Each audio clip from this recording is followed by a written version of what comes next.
Assalamualaikum, hai hai hai. Kembali lagi bersama saya Ocha. Apa kabar kalian yang mendengarkan cerita saya ini? Semoga kalian baik-baik saja. Kali ini saya akan bercerita tentang adik saya, yaitu yang bernama Michi. Ya, kenapa saya kasih cerita tentang Michi? Dikarenakan bagi saya Michi adalah seorang adik yang sangat baik. Dia itu sangat tidak suka namanya keburukan, dia tidak suka namanya perkelahian, dia tidak suka namanya, ya pokoknya baik-baik lah di mata dia, di pikiran dia pokoknya baik-baik. Tapi itu tadi ada sesuatu yang sebetulnya dari dulu sebetulnya saya tidak begitu mengenal siapa adik saya. Tapi lama kelamaan dengan bertambahnya umur, dengan bertambahnya usia, ya, dengan bertambahnya kedekatan saya dengan Michi, adik saya ini, saya menjadi mengenal dia sedikit demi sedikit, ya. Oke. Dimulai dari pada waktu kami masih kecil. Saya adalah sosok kakak yang sangat iseng, sangat iseng dan paling iseng. Ya, tapi isengnya cuma di rumah, tapi tidak di luar, ya. Keisengan saya itu membuat adik saya, karena Michi itu adalah sosok adik yang sangat cengeng, manja, dan sangat apa-apa. Ya, sampai sekarang dia sudah dewasa, sudah kepala 3, sedangkan saya sudah kepala 4 ini. Ya, sampai sekarang pun dia masih sosok yang sangat manja sekali. Dan ya sangat sifat kekanak-kanakannya itu masih ada, masih kental banget bagi sosok adik saya ini. Jadi saya selalu, kalau dari kecil tuh saya selalu isengin dia, buat dia nangis, ya, buat dia ya keisengan saya lah gitu, ya, buat dia, ya, sampai saya sering dimarahin orang tua, ya, apalagi my mom, ya, ibu mama saya, ya. Dia bilang, jangan nangisin adikmu, jangan isengin adikmu, begitu. Jadi ya begitulah. Jadi ya gimana ya, sosok adik ya dia sangat cengeng. tapi karena memang dari kecil saya jarang main sama adik saya, saya lebih suka main di luar sama teman-teman saya, ya, saya lebih suka main di luar. Jadi jarang banget saya main sama adik saya Michi ini di rumah gitu, ya. Jadi ya sekalinya main di rumah, karena udah bosen di luar, main di rumah, ya kena deh si Michi itu. Jadi keisengan saya, kejahilan saya, ya. Jadi beranjak remaja, ya, jadi sosok Michi, ya, sosok Michi ini memang tadi kan saya bilang dari awal, memang dia sangat kental lagi kekanak-kanakan dia, memang begitu. Dan teman-temannya Michi memang mengenal baik siapa itu Michi gitu. Dia tidak berubah, dia tetap seperti sekarang, kekanak-kanakan. Dia memang tidak maunya semau gue gitu kan, semau gue, dan nggak mau berpikir panjang mau ke depan tuh kayak apa gitu, bagaimana begini bagaimana begitu, masih mau have fun gitu, dan dia tidak mau sudahlah gitu, ya sudahlah, ya terserah lah, gitu ya. Ya, jadi begitulah si Michi itu. Jadi ya kebanyakan teman-temannya Michi memang ada beberapa yang merasa takut sama saya, dikarenakan saya orangnya tuh memang dianggap mereka mungkin sangat mungkin galak atau kasar atau pemarah atau bagaimana. Tapi sebetulnya saya seorangnya sangat tegas saya, A ya A, B ya B, C ya C gitu, ya. Jadi kalau misalnya Michi saya bilang, Dek, kamu nggak boleh main lagi ya, kamu harus belajar gitu, kamu harus ini ya, kamu ini ya. Tapi itu tadi, ya, karena mereka menganggap, ya, namanya juga masih belum belum dekat sama kakaknya yaitu saya, jadi anggapnya seperti itu. Jadi sebetulnya mereka menganggap ya kakaknya tuh oh gitu ya kakakmu yang Michi ya, padahal kalau mereka tahu who am I, siapa saya sebenarnya, mereka mungkin akan berpikir berbeda, mungkin ya. Jadi sampai remaja pun ya kedekatan saya sama Michi itu memang jarang juga. Nah, pas sudah saya beranjak menuju dewasa, yaitu pas saya kuliah, nah disitulah saya mulai dekat sama Michi, adik saya. Udah mulai dekat dalam arti sering kongko, sering hangout bareng, nonton, mungkin saya dekat juga sama sekolahnya Michi, sama bicara-bicara juga sama gurunya gitu mengenai perkembangan karena kan our parents ya, my mom and my dad itu mereka kan kerja, jadi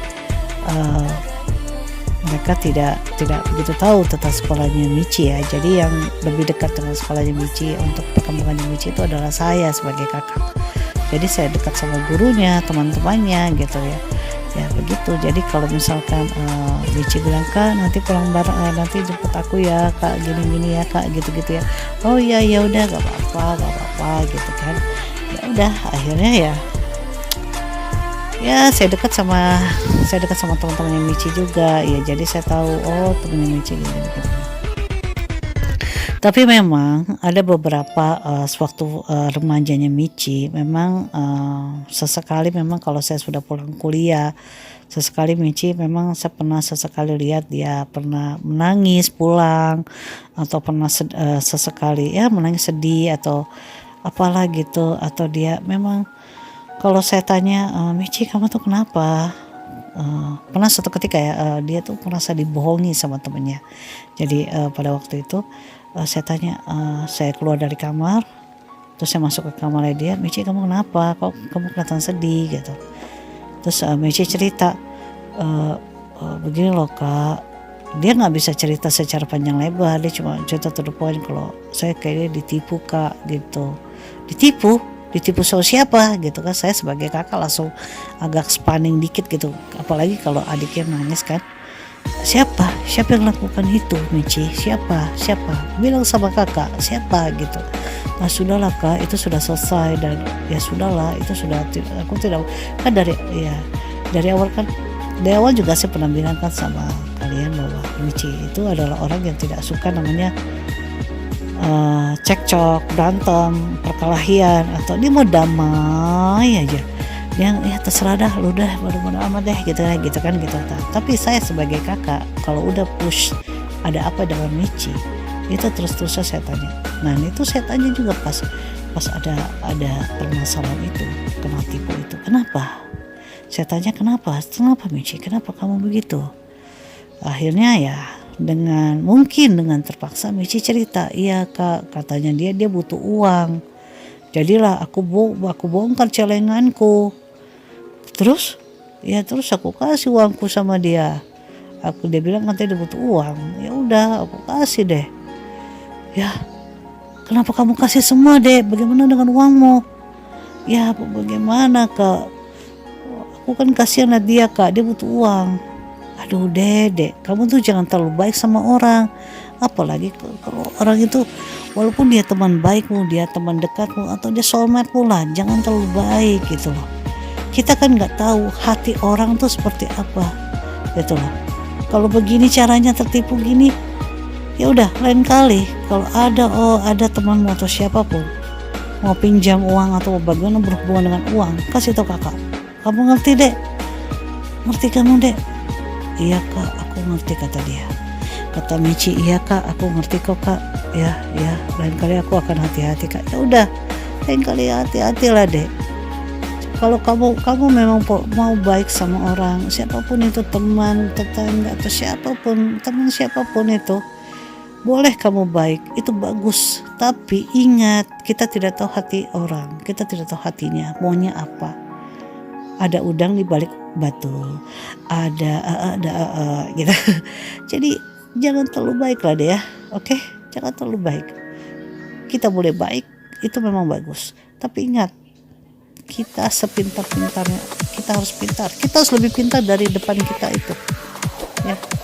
Jadi jangan tertipu lagi ya dia. Ya udah, akhirnya saya sebagai kakak hanya bisa menghibur dia sedikit demi sedikit, menghibur dia. Akhirnya dia diam dan dia tidak menangis lagi. Ya sudahlah. Ya begitu. Itu salah satu permasalahan dia waktu dia remaja. Nah, permasalahannya banyak, permasalahan seperti permasalahan dia lagi bersama ya permasalahan dia bersama pelajarannya dia, pelajaran dia sama gurunya. Pernah waktu itu dia waktu di setingkat sama SMA ya, setingkat sama SMA, SMK bukan yang lupa sih. Tapi waktu itu permasalahannya waktu itu saya pernah dipanggil guru karena pelajaran dia sedang drop waktu itu. Terus saya dipanggil, saya masuk ke ruang kepala sekolah, terus saya duduk. Terus waktu itu saya masih kuliah, masih seterusnya gitu. Terus ditanya guru itu, sebetulnya Michi itu belajar gak sih di rumah? Enggak, gitu. Belajar. Kenapa? Emang enggak apa dengan dia? Sepertinya saya tidak bisa kasih dia naik kelas. Oh, kenapa Bu Guru? Ada apa dengan adik saya? Gitu. Ya karena bagi saya dia tidak bisa ada sesuatu alasan yang menurut gurunya dia tidak pantas naik kelas. Terus bagi saya merasa ya sudah, kalau misalnya menurut guru itu memang itu pantas tidak pakai saya tidak apa gitu.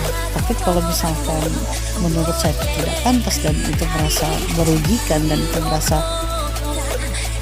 harus dipertimbangkan lagi, ya udah saya bisa debat di situ sama gurunya. Tapi karena alasan dari gurunya itu sangat sesuai dengan sinkron lah apa yang memang adik saya bisa harus terima gitu.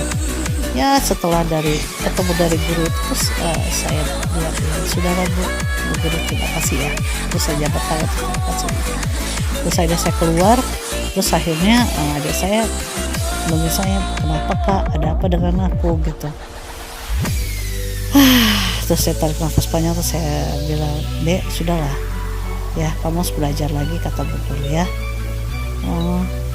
Aku kenapa gitu? Enggak apa-apa. Ya udah, yang penting kata Bu Guru, kamu harus belajar lagi, lebih giat lagi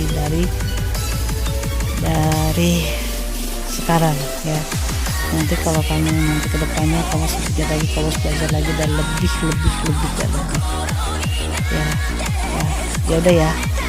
Kakak harus balik lagi ke tempat kuliah, ya. Kakak harus belajar lagi ya. Nanti kakak balik lagi ke sini untuk jemput kamu ya. Iya Kak, gitu.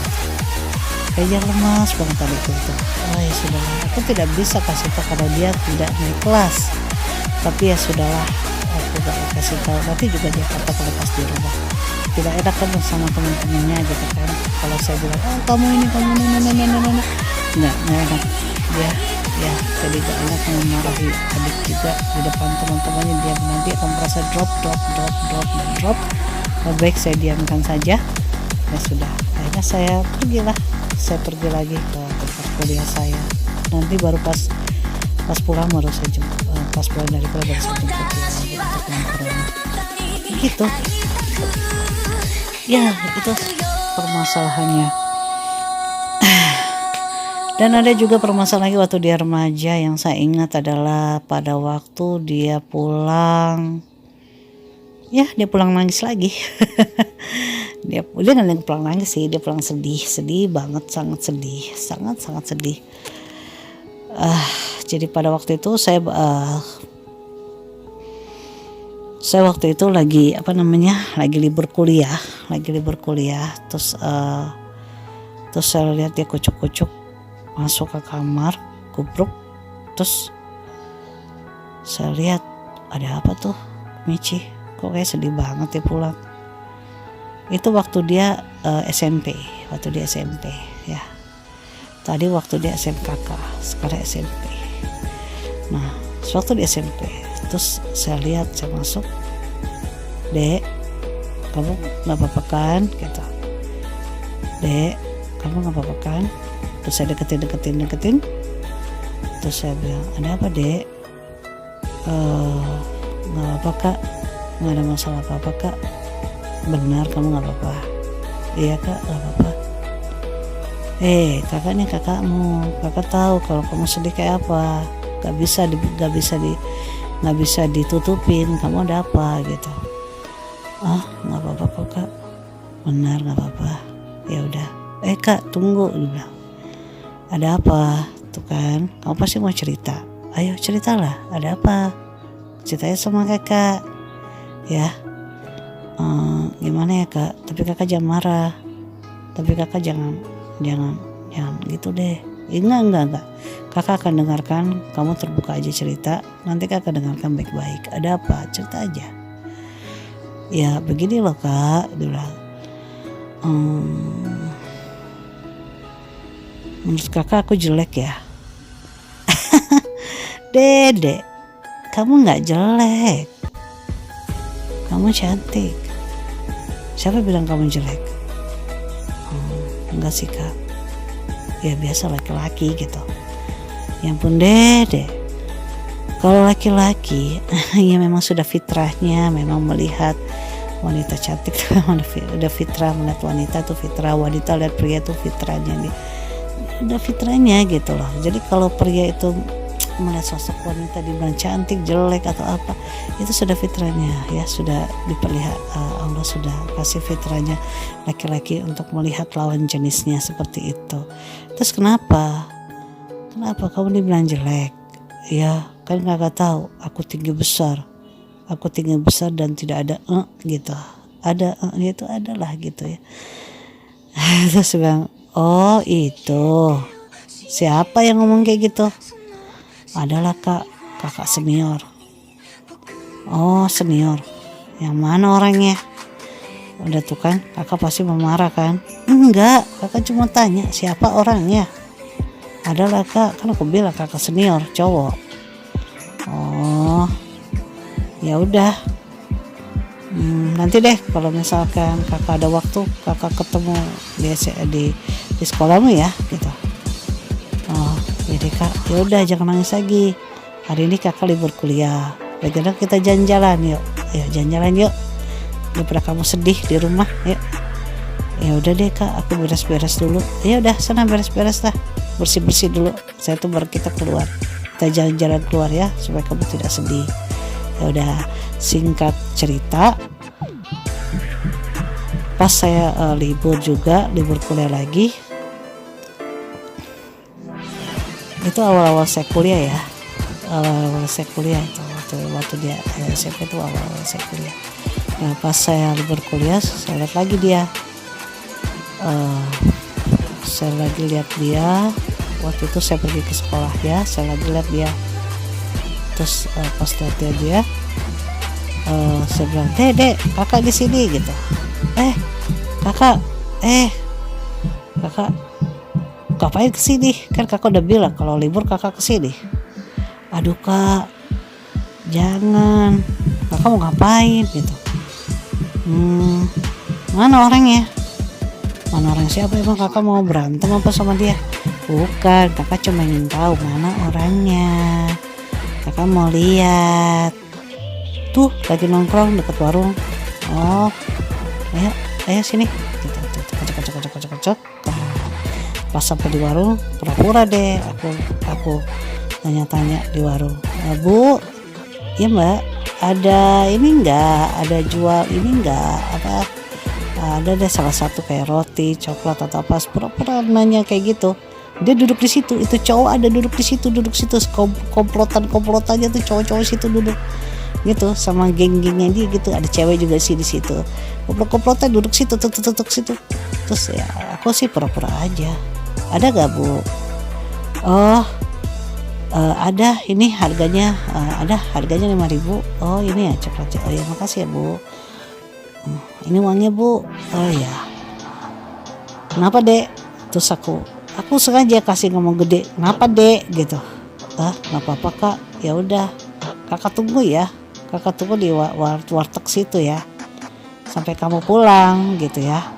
Iya kak, ya udah sana kamu masuk nih, kakak belikan kamu coklat, udah sana kamu masuk, kakak tunggu kamu di warteg, dia bilang kakak. Terus aku bilang gitu deh, ya udah. Terus akhirnya cowok-cowok itu pada diam, tidak begitu banyak bicara, diam tapi bicara tapi kayak bisik-bisik gitu deh. Udah saya tuh singkat waktu adekku pulang. Kak, mama nunggu ya kak? Enggak apa-apa, kakak nongkrong aja di sini lihat-lihat. Oh, bagaimana menurut kakak itu cowok tadi? Ngomongnya doang gede. Mana ngomongnya nggak ada, gede ngomongnya, gede, culun. culun ya, gue kasih tahu ke dia. Culun mana? Kalau dia memang mau membuli kamu dek, coba di situ bully depan kakak. Mana nggak ada. Culun maunya main keroyokan, culun banget. Makanya kalau membuli orang, walaupun emang sih dia ganteng, tapi cemen amat. Cemen banget. Tapi kalau dia ya, kalau dia laki-laki ya bilang aja, lu jelek ya, lu gini ya, lu badan lu bongsor ya, lu bagus tau kayak cewek gitu, kayak gitu. Mana buktinya? Kagak ada. culuncemen.com. culuncemen.com. I'm sorry. Ya, culun ya seperti itulah. Jadi begitu. Jadi ya ada kata-kata yang saya udah nggak bisa kata-katain lagi, semuanya keluar ya. Seperti kayaknya dia lebih itu, mungkin tidak bisa. Kalau dia ya nggak bisa lah dek, aku bilang gitu, nggak bisa lah dek, dia cuma ngomong doang gitu, nggak bisa memperlihatkan siapa gue gitu. Nggak bisa, dia cuma bisa keroyokan sama teman-temannya tuh yang kongko tuh di situ tuh. Mana nggak ada ya, nggak ada. Jadi ya begitulah. Ya sudahlah, nggak usah dipedulikan itu laki-laki tuh pada koko situ tuh. Mana cuman bisa keroyokan doang, bisa membuli wanita yang menurut dia secara fisik itu tidak bagus, terus membuli dia. Mana, sudahlah dek, gak usah dipikirkannya, gak usah ya. Yang penting kamu di sekolah ini adalah belajar ya, belajar, jangan mempedulikan mereka yang bicara begitu tidak baik padamu. Yang penting kamu bisa belajar dengan baik, kamu fokus belajar, dan kamu tidak pedulikan mereka apa yang mereka ngomong. Mereka tuh cuma ngomong doang ya, cuma main bisa keroyokan doang, membuli orang ya, tapi tanggung jawabnya mana? Tidak ada. Sangat cemen, sangat culun banget gitu. Ya sudahlah, yuk kita pulang ya, kita jalan kaki dulu ke arah sana, ke arah tempat tongkrongan angkutan umum, baru kita pulang ke rumah ya. Oke? Udah ya? Udah, yuk kita pulang. Nanti mungkin kita bisa jajan, kita pulang mungkin kita bisa beli mie pangsit atau bakso pulang ya, baru kita pulang ke rumah. Terus adekku bilang ya sudah deh kak ya. Sejak itu, singkat cerita, sejak itu ya laki-laki itu yang pernah membuli adekku itu di sekolahnya sudah gak pernah lagi membuli adekku. Padahal aku cuma pelototin aja, dia, gak deketin dia, cuma pelototin aja dari jauh, pelototin dia dari mulai jauh gitu, pelototin aja, duduk sambil pelototin dia gitu. Dia udah takut ya udah. Akhirnya sejak itu adekku tidak pernah lagi dibully sama itu laki-laki, sama para kongkonya itu, teman-temannya tuh ya. Jadi ya cuma ngomong doang gitu ya, gitu deh. Jadi udah pas pas aku tanya kembali ke Michi, adek bagaimana, kamu nggak digituin lagi kan sama itu laki-laki tuh kakak kelasku itu, yang laki-laki tuh? Enggak kak, udah enggak lagi, dia malah diam, dia banyak diam kak sama aku kalau aku lewat atau gimana. Oh ya, bagus. Emang kakak apain? Enggak kakak apa-apain kok, coba kakak diemin, kakak liatin, kakak pelototin gitu, bukan ngancam, nah kakak pelototin aja gitu, sampai mata kakak belum dikit lagi gitu, belum gitu doang, cuma gitu doang. Udah, akhirnya ya bagus adek, dia tidak ya sampai adekku lulus pun, sampai dia lulus pun, sampai adekku lulus pun ya tidak pernah ada lagi yang membuli adekku. Ya begitu, cuma sekali gertakan aja truk ya segitu. Jadi ya begitulah. Ada ya begitulah salah satu permasalahan adikku waktu dia ada lagi. Memang nanti saya akan lanjutkan lagi cerita tentang Michi dan permasalahannya dengan kedekatan saya dengan Michi sama Michi adik saya itu. Tapi pastinya adalah bahwa banyak memang permasalahan yang dialami oleh Michi adikku dan aku yang harus selesaikan itu semua. Kebanyakannya seperti tadi, permasalahan waktu ya salah satunya dia ditipu, terus dia dibully di sekolahnya, terus dia ada masalah sama gurunya gitu, terus ada masalah mungkin ada nanti next story kayak cerita selanjutnya mungkin saya akan ceritakan lagi ada beberapa masalah sama Michi adikku. Itu memang salah satunya, nanti saya akan ceritakan lagi. Oke. Sekian dulu dari saya. Nanti saya akan lanjutkan kembali cerita tentang Michi adik saya itu. Ya, sampai jumpa. See you. Wassalam.